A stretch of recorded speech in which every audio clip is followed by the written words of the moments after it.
أيوة، في خوف كتير مالي الناس، وفزع كمان.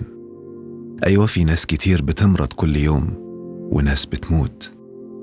أيوة، في خسائر مادية بالمليارات، واقتصاد بينهار، وناس فقدت مصدر رزقها. أيوة، في جوامع وكنايس ودور عبادة اتقفلت، حتى الحرم اتقفل. أيوة، في ناس معزولة وزهقانة وحاسة بالملل. أيوة، الشوارع فاضية والمطارات فاضية ومعظم الأسواق مقفولة.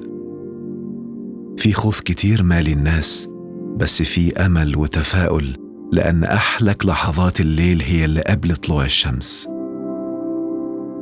في خوف كتير عند بعض الناس، بس في ثقة لا نهائية إن بكرة أحلى، لأن مفيش شيء أبداً بيدوم، وإن المحنة دايماً معاها منحة، وإن العسر على طول معاه يسر، لأ، يسرين.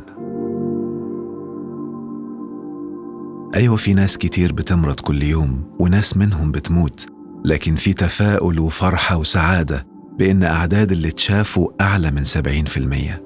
تشافوا رغم إن لسه مفيش علاج لغاية دلوقتي.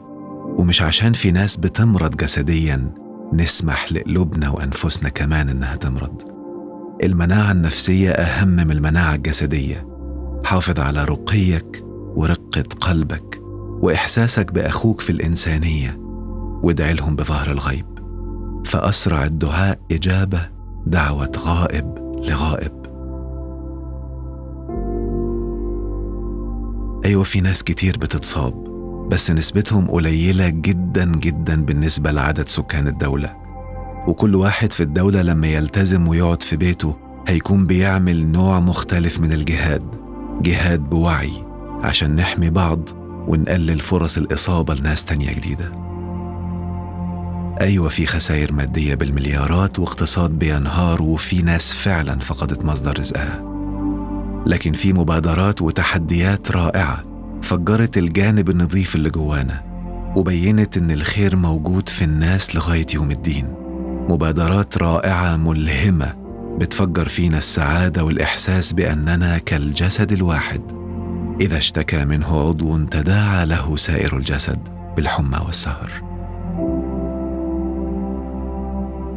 أيوة، في جوامع وكنايس ودور عبادة اتقفلت، حتى الحرم اتقفل، لكن في ملايين من الناس قربت من ربنا بجد، بتصلي يوميا بخشوع عمرهم ما حسوه قبل كده. وملايين الناس الآن بترجع لفطرتها وأخلاقها ونقائها ورقيها. أيوة، في ناس معزولة وزهقانة وحاسة بالملل، بس في ناس اتجمعت وعملت صلة رحم، وحسوا قد إيه روعة القرب مع الحبايب، وعرفوا يخلقوا جو أسري جميل مفيد صحياً ومعنوياً، لأن صلة الرحم تطيل العمر. أيوة، الشوارع فاضية والمطارات فاضية ومعظم الأسواق مقفولة، بس كلنا بقى عندنا وقت كبير فاضي، وآن الأوان لاستغلاله في التركيز على النفس لتطويرها، وعمل خطة للفترة الجاية بعد ما تنتهي القصة دي على خير. تذكر دائماً، أي زلزلة في الحياة لما بتيجي مش هتسيبك على الحال اللي انت كنت عليه، هي إما هترفعك أو هتنزلك، وانت اللي بتقرر، انت المسؤول، اختار.